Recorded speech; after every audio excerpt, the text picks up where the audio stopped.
Hello everyone and welcome back to another episode of Your Absolute Mind. You know what this podcast is all about, and if in any doubt, we discuss mental health and more importantly, how we can all become mentally healthy together.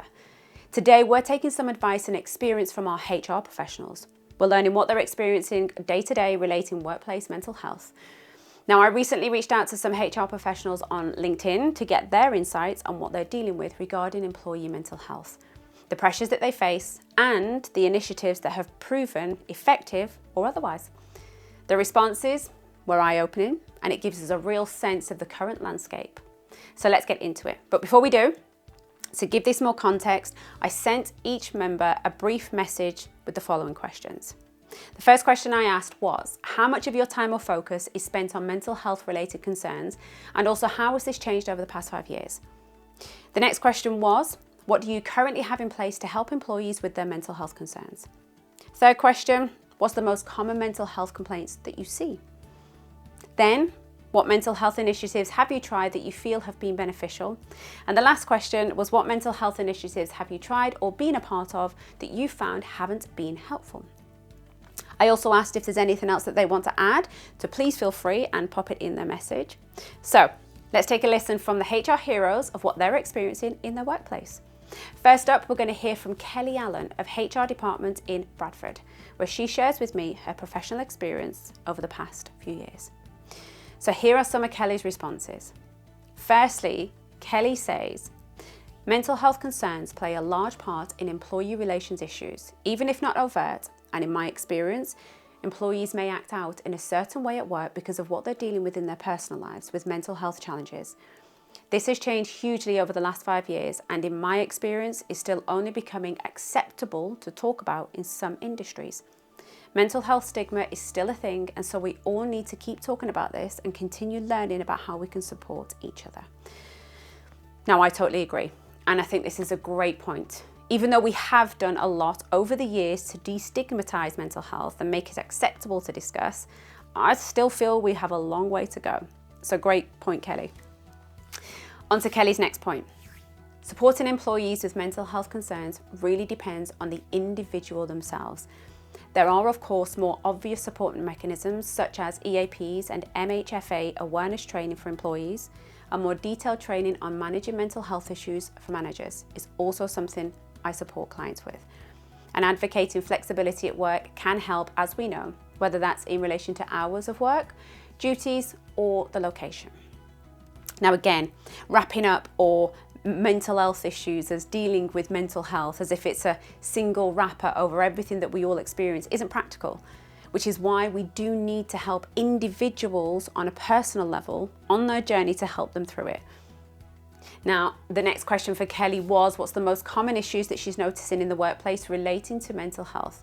And here's what she said. The most common mental health issues I come across are depression, stress, anxiety.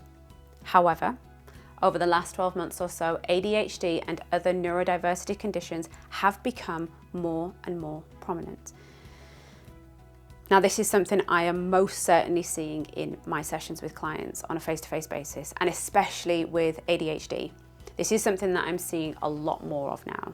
Now, I do believe that we still have a long way to go and a lot more to learn about ADHD, neurodiversity, and how those who have been diagnosed can learn to manage and learn to live with their diagnosis.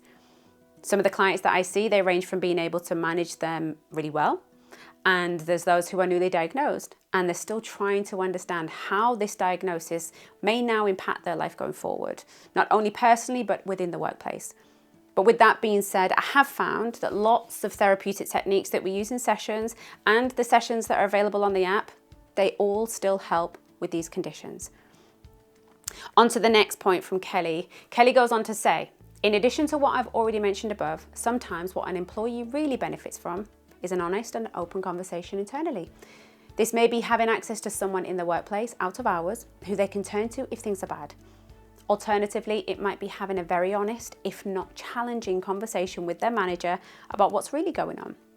And depending on the individual, this can be very effective. I would suggest that managers need to display trust availability, and openness in order to create a culture where employees feel that they can speak up about their mental health concerns, which in turn can lead to an increase in attendance and also performance. And whilst this doesn't happen overnight, line managers are fundamental in creating this culture. Now again, this is another great point here from Kelly, and I too think that it's an important factor. It's all about creating that culture change. How can you create an open culture where mental health is accepted and not dismissed, where the idea of mental health also has a different perspective? Becoming mentally healthy is a net gain to any business, which is one of the reasons that we should all be looking for ways to improve our mental health, personally and within businesses. And on to Kelly's last point. Kelly goes on to say, I've seen examples of all of the above where in practice, they've just not worked. Training for managers and employees only works where there is commitment to carry through what has been learned to every day on the shop floor. And if leaders aren't leading by example, things soon fall down. Direct conversations with employees can also have a negative effect if the individual is not firstly considered. Ultimately, as I mentioned above, employers need to consider each individual when it comes to offering the right support. And if in doubt, ask the individual. Now, this is a great last point here.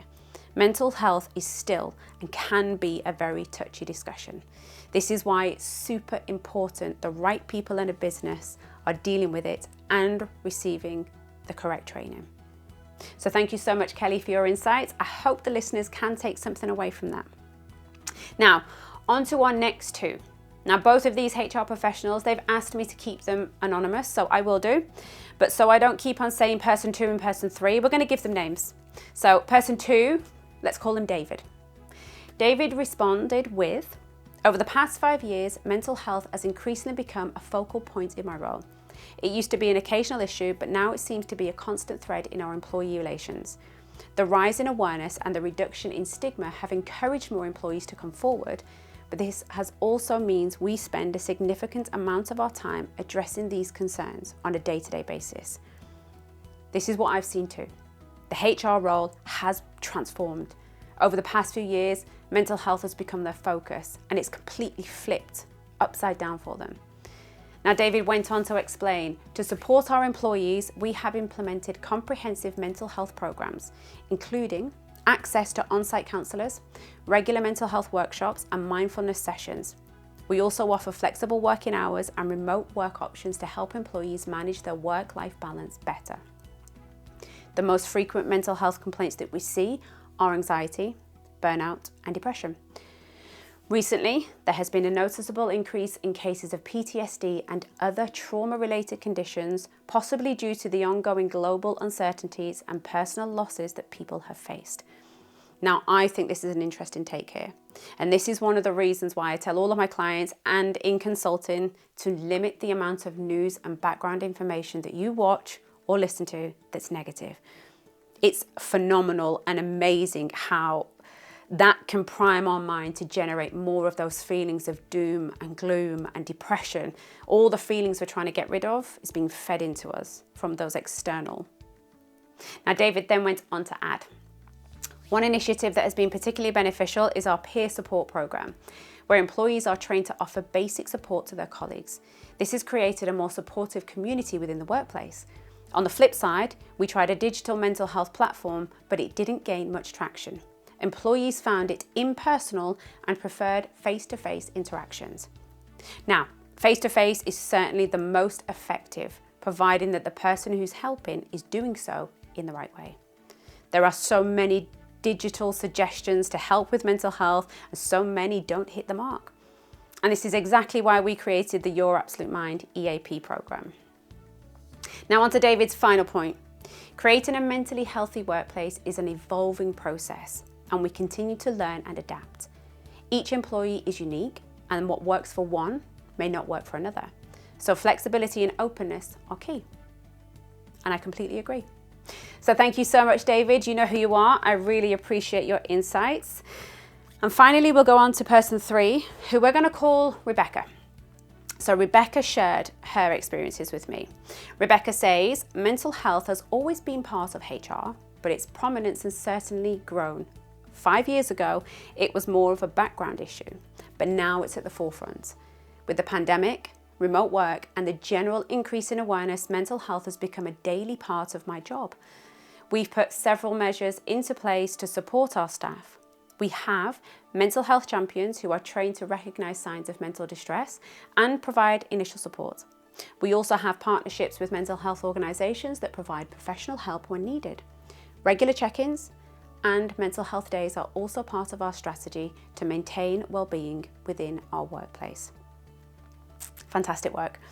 And as I've said before, helping your team become mentally healthy and building a positive culture really is the best way to go. Creating that culture creates phenomenal change. Rebecca then went on to say, stress and anxiety are the most common issues that we encounter, often linked to workload and personal balance. More recently, there has been an uptake in employees dealing with social isolation and its impact on their mental health, especially those who live alone. One initiative that has been hugely successful is our mental health awareness campaigns. These campaigns include guest speakers, workshops, and stress relief activities like yoga and art therapy. On the other hand, a mandatory mental health survey that we conducted didn't go over well. Employees felt it was intrusive and didn't appreciate the lack of anonymity. The key takeaway for us is that a one-size-fits-all approach doesn't work. Mental health support needs to be personalised and adaptable. Open communication and building a culture of trust and understanding are crucial. Now, absolutely, I completely agree, Rebecca. Great final points. We're all individual. We all may need or want support in our own way. So it needs to be specific and individual to every person within a workplace. So thank you to all of our HR professionals for their valuable insights. What stands out from these conversations is the complexity and importance of mental health in our workplaces. It's clear that mental health is no longer an occasional concern, but it's a critical aspect of employee well-being that demands attention and resources. And I think we're still a long way from having it nailed. Now, from these discussions, we see some common themes: stress, anxiety, depression, and the rising awareness of neurodiversity. The need for personalised support, flexible working conditions, and the role of managers in creating an open and a trusting environment cannot be overstated. The challenges are significant, but so are the opportunities to make a real difference in people's lives. Employers must continue to adapt and evolve their mental health strategies, ensuring that they are supportive, they're effective, and they're tailored to individual needs. Now, creating this mentally healthy workplace, it's not just beneficial for employees, it's essential for the overall health of the organisation. Increased productivity, reduced absenteeism, and a more engaged workforce are just some of the positive outcomes. So whether you're a HR professional, a manager, an employee, remember that mental health is everyone's business. Let's continue the conversation. Let's support each other and strive for workplaces where everyone can thrive. So thank you for tuning into this episode of Your Absolute Mind. If you found this discussion helpful, please share it with others and stay tuned for more insightful conversations on mental health and personal growth. Until next time, take care of yourself, take care of each other, and I'll see you in the next episode.